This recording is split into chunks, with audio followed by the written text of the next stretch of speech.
not even on yet, and you're holding us up. Are you ready? All right. Everybody up. Good evening, everybody. All rise, please, for the pledge. The flag is in the rear. I pledge allegiance to the flag of the United States of America and to the republic for which it stands, one nation, under God, indivisible, with liberty and justice for all. Islam, you want to call the roll before the third word? Mrs. Sloan? Here. Mrs. Johnson? She will be here next. Mr. Mayor? Here. Mrs. Bay? Here. Mr. Greenstein? Here. Mrs. Mazzone? She's not here this evening. And Mrs. Watson? She's here. She's here. You just don't see her. She's here though. Okay. All right. Thank you. And now I believe we have Sweden. Mr. Schultz. Kevin Scully, I'm Director of Trade Arts for the school district, and this is Julia Raquel, and she's a freshman in Mr. Helfner's band at the high school here. And you probably have, some of you maybe have children that have participated in NISMA, or if you haven't, you've heard about it. And so we're trying to showcase some different things this year, and Julia will be going to Eric's tomorrow to play NISMA. And at NISMA, she's going to play part of her solo for you guys today, but tomorrow she'll be like to play the whole thing. And then she also has to play scales. She has to learn all 12 meter scales and they'll choose 3. And we won't do that today. So you're lucky. And we also want to make your sight read, which she's going to have to do tomorrow. She'll have to do a 2-round sight reading, to make sure that the students are really learning to read music and not just memorize it. So Julia, the piece is called Let Go By. That's the back. And thank you.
Under the direction of Weber teacher Regina McLean, 5 students who were top performers in math entered the Math Olympiads tournament held at Kellenberg Memorial High School on Thursday, March 16th, where approximately 29 teams with 145 students competed. The Weber team won first place by a wide margin.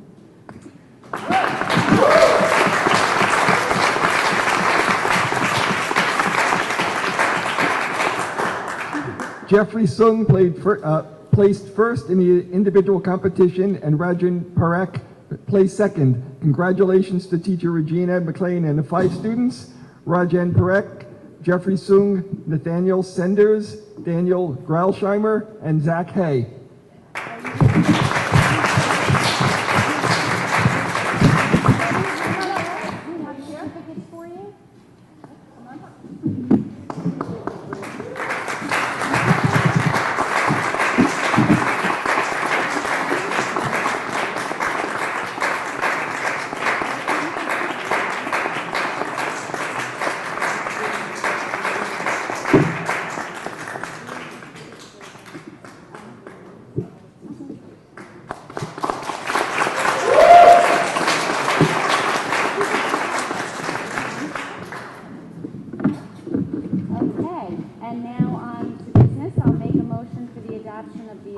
April 20th, 2017. Or the second, Mr. Johnson, all in favor?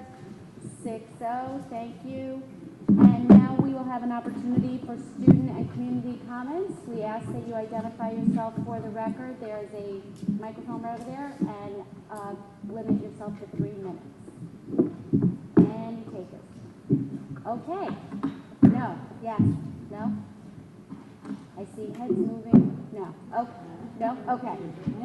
Okay. And I just want to say welcome back after vacation. And I wanted to say very exciting news. Our new fields will be in use for the first time. It is not our grand opening or a ribbon cutting ceremony, which we will have a little later in the season. But the track meet on tomorrow, Friday, the Port Invitational, which is really exciting that we are able to host it because of our beautiful Olympic-style track. And now our new pits in our new turf fields are also ready. And Saturday, the first baseball games will be played on the new turf field on the side, and it's really exciting because it is the Coaches for Cancer fundraiser. So we hope everyone will be there, and our own Mr. Alan Bear will be throwing out the first pitch at 10:15.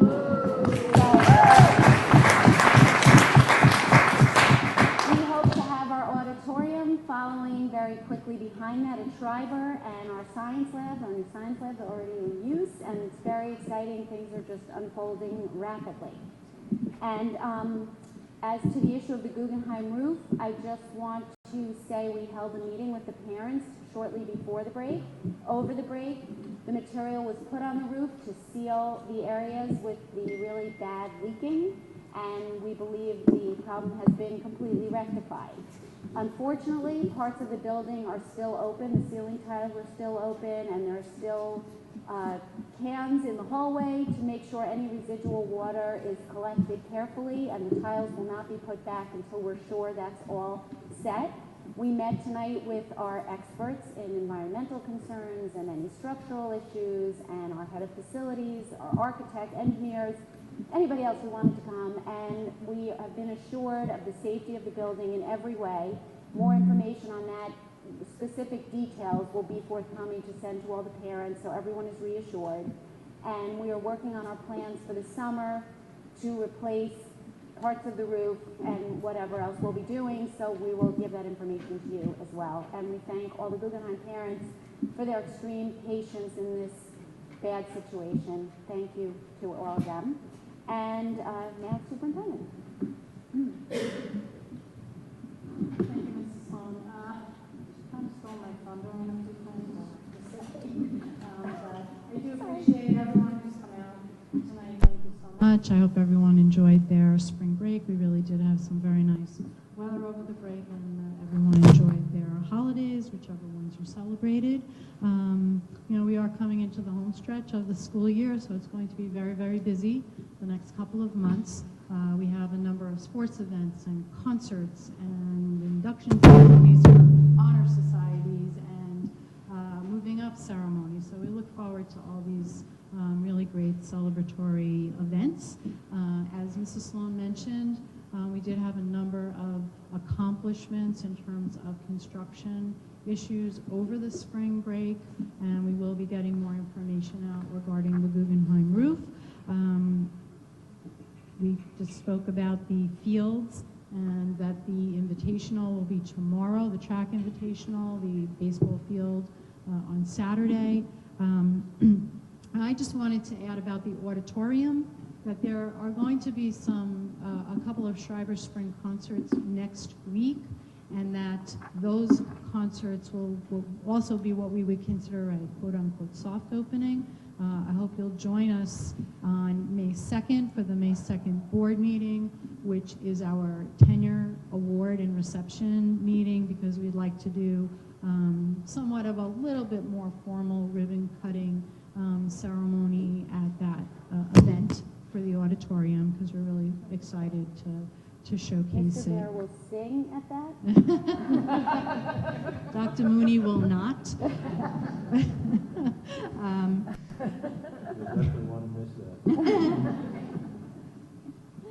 So again, I just wanted to bring all of that to your attention. I would just like to ask Ms. Fennick to give us a very brief enrollment update. Hi, good evening, everyone. Student enrollment as of April 5th was 5,549 students. At the same time last year, it was 5,449, which is a difference of 100 students. And kindergarten registration, as of today, we have 355 students registered. Our projection for September is 405. Thank you. The approval of minutes, March 28, 2017. Do I have a second? Mrs. Johnson. All in favor? 6-0. Thank you. We'll now go to the discussion item, technology. Okay. We have a really, really terrific presentation for you tonight. A more extensive version of this presentation actually happened at the curriculum subcommittee meeting right before the spring break, or back in March. And so we're really very pleased to have our 4 technology teachers here from Weber Middle School and 2 of our students. And instead of me going on, I will let them get started and they can explain to you some of the really exciting things that happen in technology at Weber. So enjoy.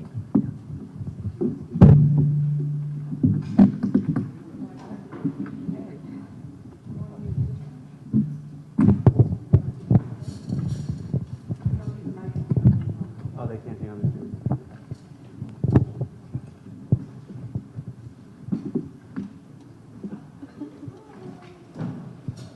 So my name is Danny Ciccone. I'm one of the Weber Technology Education teachers. And on behalf of our tech department, we'd like to thank you for the opportunity to present once again. We're very excited about the things that we've modified and developed in the tech program to try and come up with a comprehensive inquiry-based STEM program at the middle school that every student gets an opportunity to participate in. So in the 15 minutes that or so that we have, we're going to try to instill in you the concepts behind our curriculum development and what we're hoping that students will get from it. So the World Economic Forum put out this list of jobs that they believe are going to be driving our economy and our society in the future. And so from attacking the curriculum development question from a middle school technology perspective, our take on it is, how do you get students to be excited about things like augmented reality and robotic agriculture, nanotechnology, things they probably don't have the sophistication to really understand at this point, and more so, how do we get them excited about participating? So we will talk a little bit about the different programs we have, and then we figured instead of us talking about each of the programs, we've had students put together a quick video showing you what the day in the life of a middle school technology teacher is, middle school technology student is. All right, so like you said, the technologies that you see in the future that he had up there before are pretty advanced. And as we all know, that as soon as a breakthrough technology comes, 2 days later, the next breakthrough technology comes, right? It changes so quickly.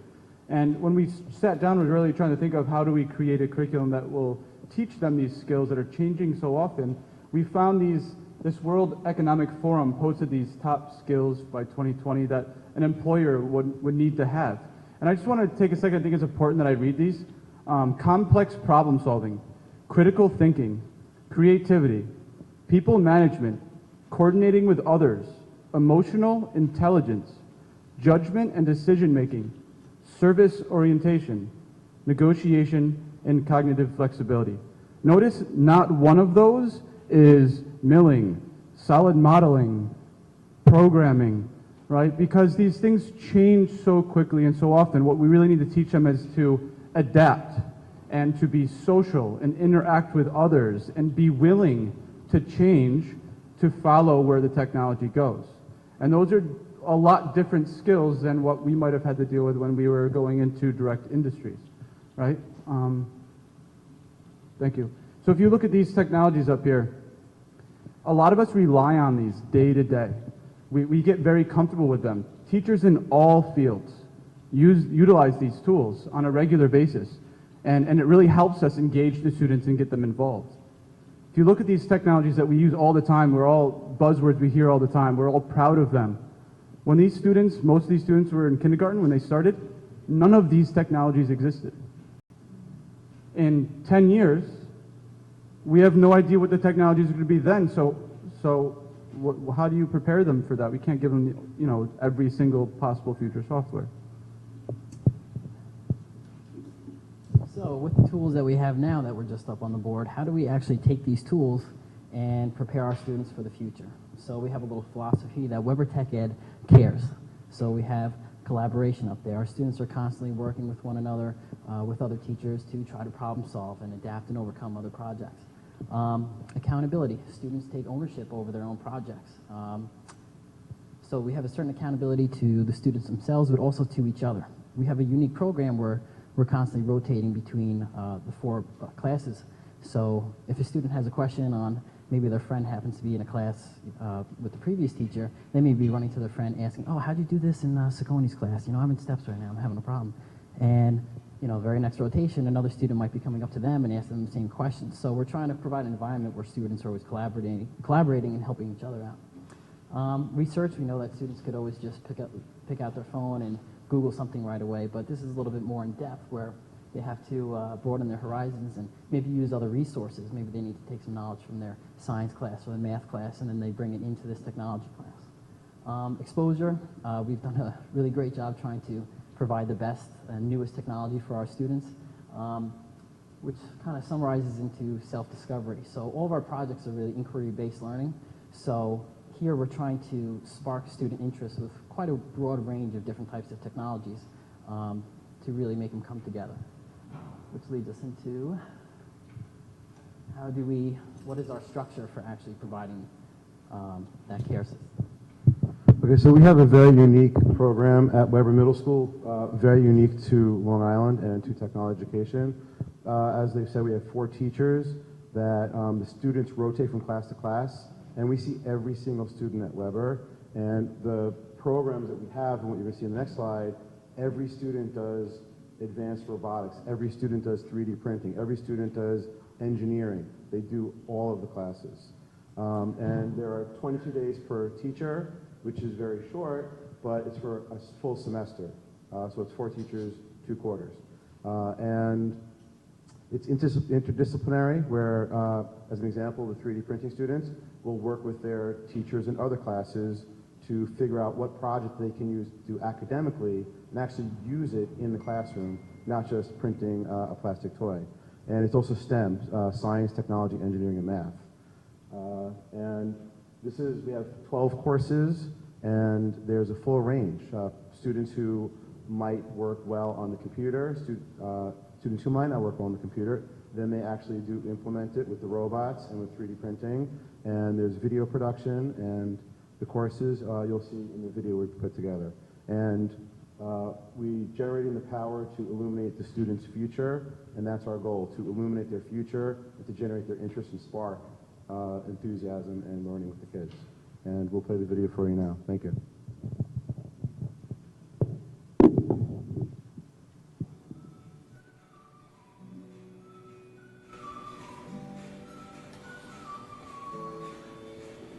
I don't think it's more what I learned than what I did affect. I think it's how I did it, because there were much more hands-on experiences and new ways to learn things, and you don't find that in a lot of other classes. Like my cousin, for example, he doesn't have a tech program in school, and I find that when you have a lot of hands-on programs there, especially. Well, we need to pick our groups, and it could be either very diverse or people could be very similar, and it allows you to learn how to work with different and similar people and share your ideas. Well, I feel like it might be kind of like a future job that I might have. Like we get to work in groups and we have to pick and we have to problem solve and just stuff like that. I went on a tour with my sister at college, and they had this thing where they had 3 people from different departments, and they had to make a startup, and they had to be successful and keep all their money. In Chicago, tech was like typing, and we just did typing. Here we did like experience. I'm experiencing new things like we never recorded movies and we did all the things. But in Chicago, it's like more easy. Here, it's like well, I feel like EXA has a lot more like hands-on activity, and I really like it because it focuses on the like engineering and stuff that I enjoy. So for me, tech was a really good experience. You're exploring yourself and how you're going to figure out problems without someone telling you how to do it. Because you're going to be more free and you're going to have more experience. While other classes teach straight up material, tech is more about exploring by yourself and making your own lessons and experiences, whereas the other subjects just teach what you need to know. Because there's a lot of fun activities and you get to do it, because when you do it, there's no right or wrong answer. It's more hands-on. You get more activities. You get to learn from experience, not from a textbook. It has helped me understand a lot more about like how to do certain tasks and like teamwork. I had to like figure everything out by myself or in a team, and it did really help a lot. Well, technology is definitely much more fun than any of my work classes because we're launching in the cafeteria and we're not just sitting in a classroom learning nothing. You get to do like fun things, but you still learn stuff. You do something wrong, you learn from your mistakes, but in the core class, you never really learn because you never really do it. Tech, it allows you to be creative and work as a team to come up with ideas and imagine things. And you're going to need to use a lot of imagination and creativity to create new things and work with groups when you're in When I get older and I have to do all this stuff at work, I'm not going to know what to do because I haven't had the experience like I have in all these other classes. It's not always what you know, it's what you can do with what you know. Before this, I really never knew how to do this on my own. Technology taught me how to figure out things by myself, and then not everything would always help. project we're doing now where we're building, it kind of gives us our own creative decisions. Yeah.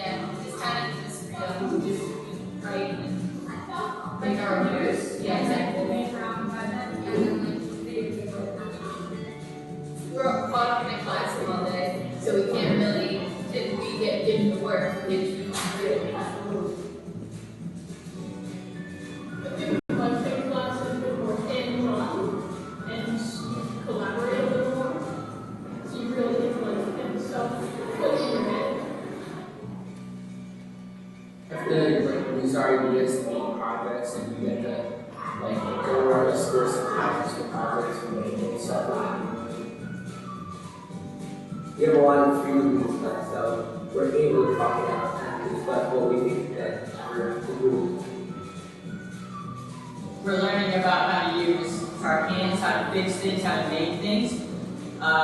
We also learn about new technology and new things that are happening in this world.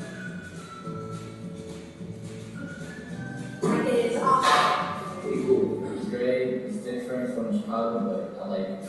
Fun. Great. Liberating. The greatest class of all time. Amazing. Fun.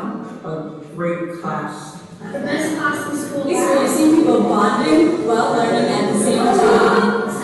Very fun. Very exciting.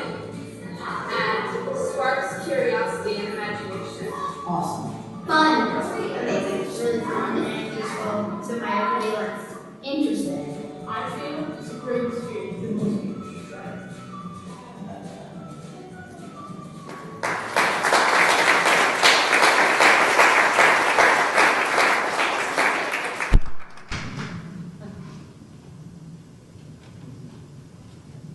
We chose Georgia Tech because we want to do the impossible. And this school is equipped with the resources and faculty to help.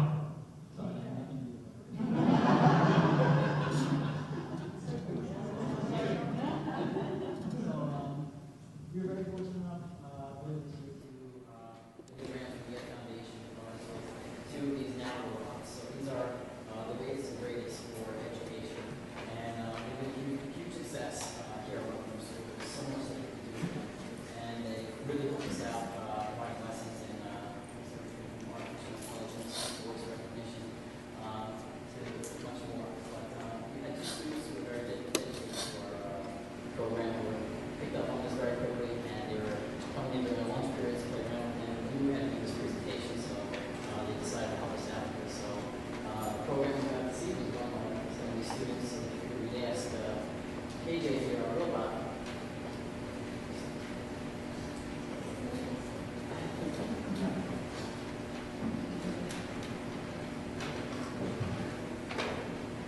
Please answer this. So KJ, what do you do to motivate students? What do you do to motivate? What do you do to motivate? Hey, Steph, I would like to answer that question. Okay, JJ. Alyssa, Michael, and I have been working together to answer that. I must admit, I do some pretty cool things. But I would like programming, and everything I do is all up to the students' creativity. But most importantly, students learn how I do what I do, and the science behind it. How do you help the students? How do you help the students? Well, it's pretty simple. I work with students to help them with their presentations. In Steph's class, we learn about various science interventions of our choice and get to help the students present their new findings. Moreover, we build super cool and incredibly fast race cars with Mr. Shep. We also direct, produce, and edit our own movies and productions in Halloween. Not to mention, we also design our dream houses and we learn architecture. Well, first we must present we warm up before each class with hardcore yet extremely elegant and exceptionally graceful Tai Chi Chuan dance moves.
I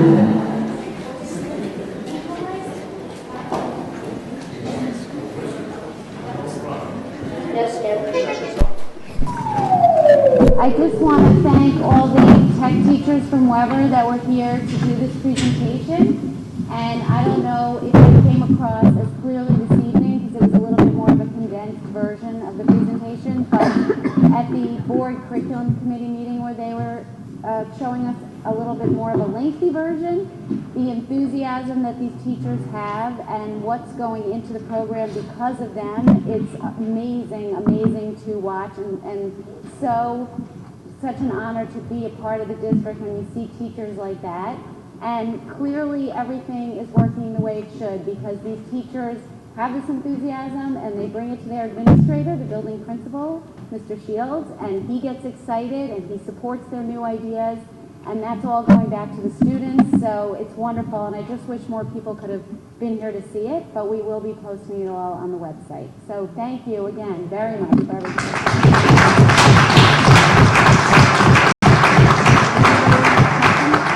I don't think we have any questions because we asked to at curriculum, unless Mr. Bear, you weren't there? I wasn't there. My interest in this is there a way we're then transitioning some of these skill sets up towards the high school? So, yes, that's part of our process that we're working on now. Our goal is we want to create a K through 12 STEM program. So Dr. Wasserfeld's already made the introduction. In a few weeks, we're going to be meeting with the elementary teachers who are starting the Project Lead the Way program. And we're going to start to develop ways where we can start some of these skill sets at the elementary level so that by the time they get to middle school, they'll already have a foundation that we can even do higher level stuff, which will then be able to carry on to the high school. That's our goal. Thank you. Thank you so much. Thank you. We'll now move on to committee reports, policy and personnel. Mrs. Johnson. Our next policy and personnel meeting is on Friday, May 12th. It will be, as usual, at 8:30 in the annex, daily annex. We will, the complete agenda has not yet been determined, but we will continue our discussion of the alcohol and substance abuse, student alcohol and substance abuse policy, which we discussed the last time. So we'll be covering that and potentially another different topic. Everybody's welcome. Please come. Thank you. And budget and facilities. Mrs. Whiteford. You guys covered the facilities piece, so I won't talk too much about that. We have adopted a budget that stays within the tax cap. The budget vote is on May 16th. We are making the rounds to some of the HFA meetings to give you a little bit of an overview of the budget. So if you go to your school or any school's HFA meeting, as well as the parent council meeting on Monday, May 1st, you will see myself or Mary Callahan or somebody giving a presentation, Dr. Mooney, and you can get all the details about the budget. And Wednesday evening, May 3rd, is the high school, middle school joint HSA meeting, 7:30 at the Weber Library. Which is also open to the public, so if you can't make your school, you're welcome to come to any of them. And we have our next meeting on May 2nd at Tuesday, which is a change from the calendar. From the calendar, which was May 1st, which was a conflict. So what's the new day? Sorry. May 2nd. Curriculum? Curriculum, well, you just got the notes from our last meeting in this presentation. We're meeting tomorrow morning at 8:30 at the Daily Annex, and we're talking about the ruler method, and it's not getting your knuckles slapped with them anymore. It's a social and emotional learning technique that is being piloted at Sousa School, and so it should be great, and everybody should come. Thank you. And now action items A1 through D9B. Do I have a second? Ms. Johnson, all in favor? 6-0. Thank you. And thank you very much to the Whole Kids Foundation and Sally Ann Reinhardt for their very generous donations to the school district. And what's old business? New business. Does anyone want to speak to us now? No. All right, we're adjourned. Thank you very much.